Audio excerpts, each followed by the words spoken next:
देश के सबसे बड़े लीडर जो बाइडेन और भारत के सुप्रीम लीडर प्रधानमंत्री नरेंद्र मोदी, इन दोनों लीडरों की आज मुलाकात होने जा रही है।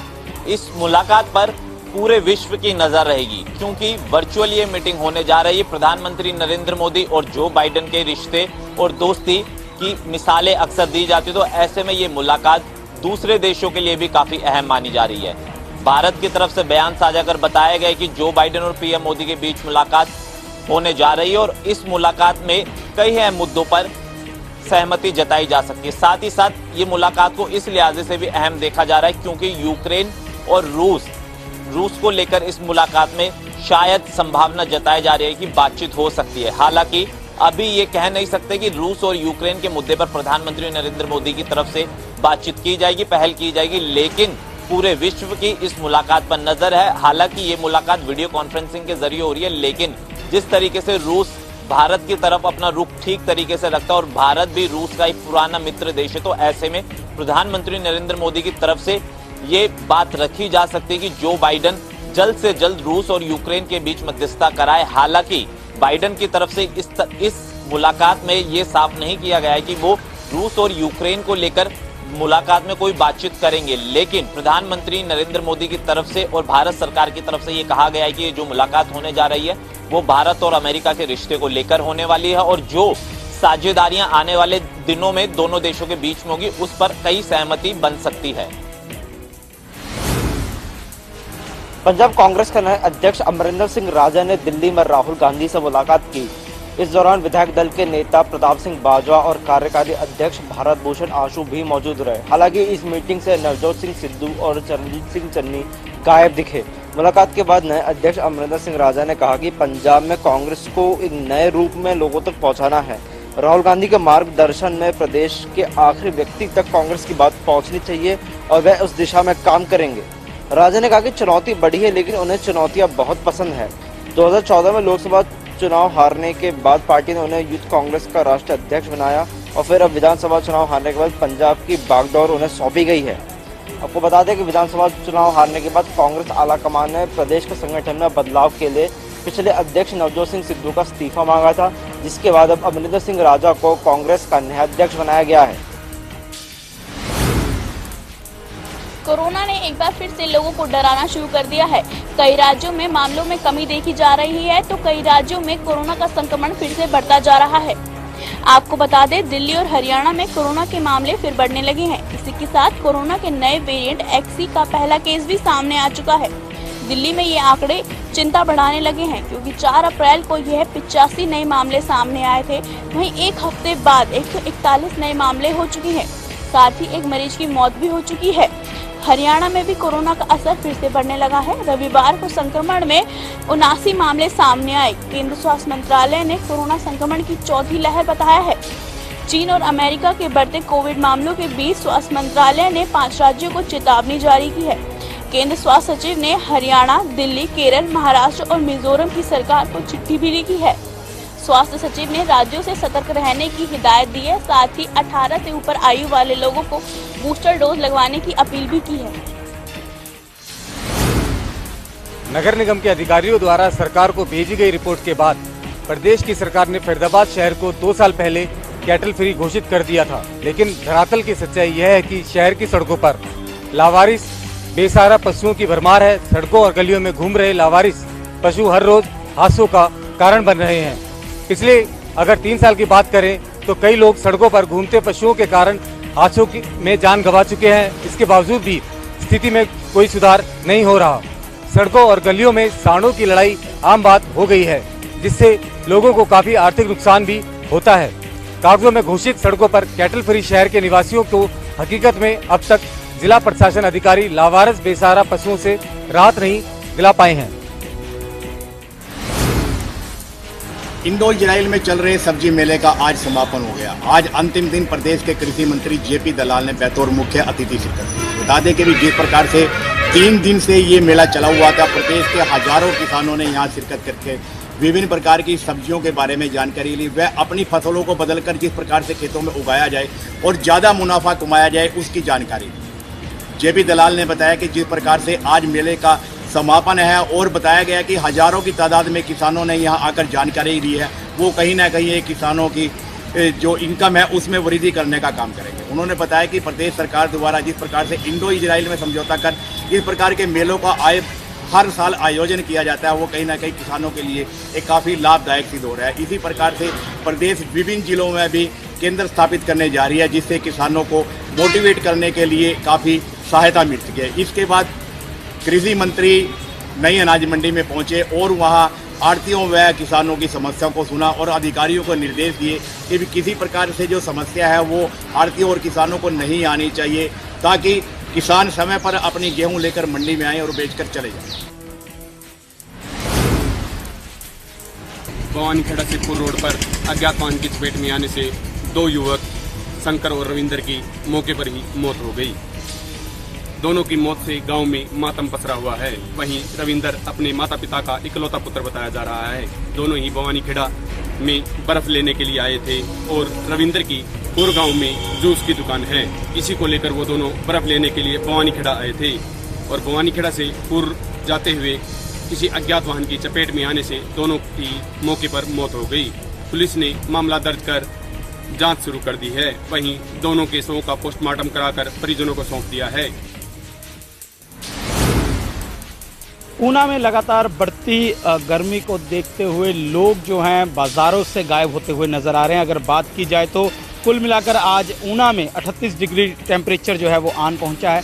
आपको बता दें कि इतनी गर्मी इस महीने में कभी नहीं हुई थी और ऊना की अगर मैं बात करूं तो मार्च के लास्ट हफ्ते से ही गर्मी का प्रकोप जारी है। सूर्य देवता अपने रंग दिखाते हुए यहाँ पर नजर आ रहे हैं। कुल मिलाकर हम ऊना के एमसी पार्क में हैं और आप देख सकते हैं कि लोग छाया में यहाँ पर बैठकर धूप से बचने का प्रयास कर रहे हैं।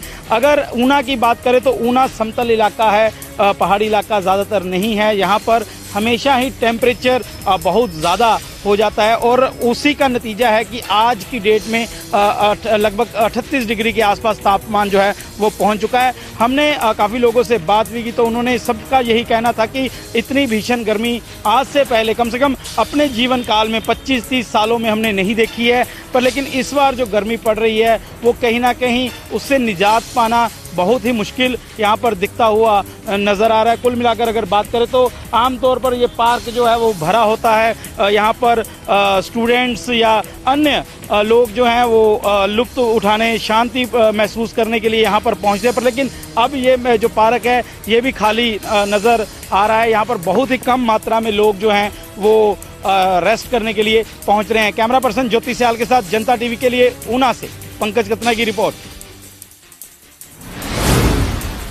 नशा तस्करों पर एंटी नारकोटिक सेल का एक्शन लगातार जारी है। एक के बाद एक नशा तस्करों की धरपकड़ की जा रही है। ताज़ा मामले के अंदर भी टीम को इस प्रकार की सूचनाएं मिल रही थी कि ग्रामीण क्षेत्रों के अंदर कुछ लोगों द्वारा जो है नशे की सप्लाई की जाती है। इस सूचना पर जब टीम ने कई जगह पर छापेमारी की और टीम को जो सूचनाएं मिली थी उस सूचना के आधार पर एक आदिल नाम के जो व्यक्ति है उसको गिरफ्तार किया गया है, जो कि उत्तर प्रदेश के बेहट का रहने वाला है। और टीम ने इसके कब्जे से जब इसको गिरफ्तार किया तो इसके मौके से जो है 40 किलो जो है चूरा पोस्ट को भी पकड़ा गया है। टीम का ये कहना है कि उन्हें प्राथमिक जांच में पता चला है कि जो ग्रामीण क्षेत्र है, जो यमुना से सटा इलाका है उत्तर प्रदेश और यमुनानगर का आसपास के गांवों के अंदर युवाओं को ये जो है नशा सप्लाई करने का काम करता था। पेशे से जो पकड़ा गया आदिल नाम का व्यक्ति है ये ड्राइवर है और टीम का कहना है कि अगर इस प्रकार की कोई भी सूचना होती है तो एंटी नारकोटिक सेल को इसकी सूचना दी जाए ताकि जल्द से जल्द उस पर कार्रवाई हो। और साथ ही उन्होंने कहा कि इसको लेकर लगातार एक्शन किया जा रहा है और इस मामले के अंदर भी इसे पुलिस रिमांड पर लिया जाएगा ताकि इससे अन्य खुलासे भी हो सकते हैं। और उनका कहना है कि इसके तार कहाँ तक जुड़े हैं इसको लेकर भी काफी जांच की जा रही है और जो पकड़े गई चूरा पोस्ट है इसकी कीमत 2 से 3 लाख रुपए बताई जा रही है। अब देखना होगा कि टीम की जांच के अंदर किस प्रकार के बड़े खुलासे होते हैं। फिलहाल जो टीम का एक्शन है वो लगातार जारी है और नशा तस्करों को लगातार पकड़ा जा रहा है। सिरसा के पंचायत भवन में आज जिला कष्ट निवारण समिति की मासिक बैठक का आयोजन किया गया, जिसकी अध्यक्षता हरियाणा के शहरी स्थानीय निकाय मंत्री डॉक्टर कमल गुप्ता ने की। आज मासिक बैठक में कुल 16 शिकायतें रखी गई, जिसमें 11 शिकायतें पुरानी थी, 9 शिकायतों का निपटारा कर दिया गया, जबकि 7 शिकायतें अभी भी पेंडिंग रखी गई है। इस कार्यक्रम से पहले मंत्री के समक्ष सभी सिरसा के जिला भाजपा नेताओं ने अफसरशाही हावी होने के दुखड़ा रोया, जिसके बाद मंत्री कमल गुप्ता ने सिरसा जिला के अधिकारियों को सिरसा के भाजपा नेताओं द्वारा बताई गई समस्या की सुनवाई करने के निर्देश दिए गए।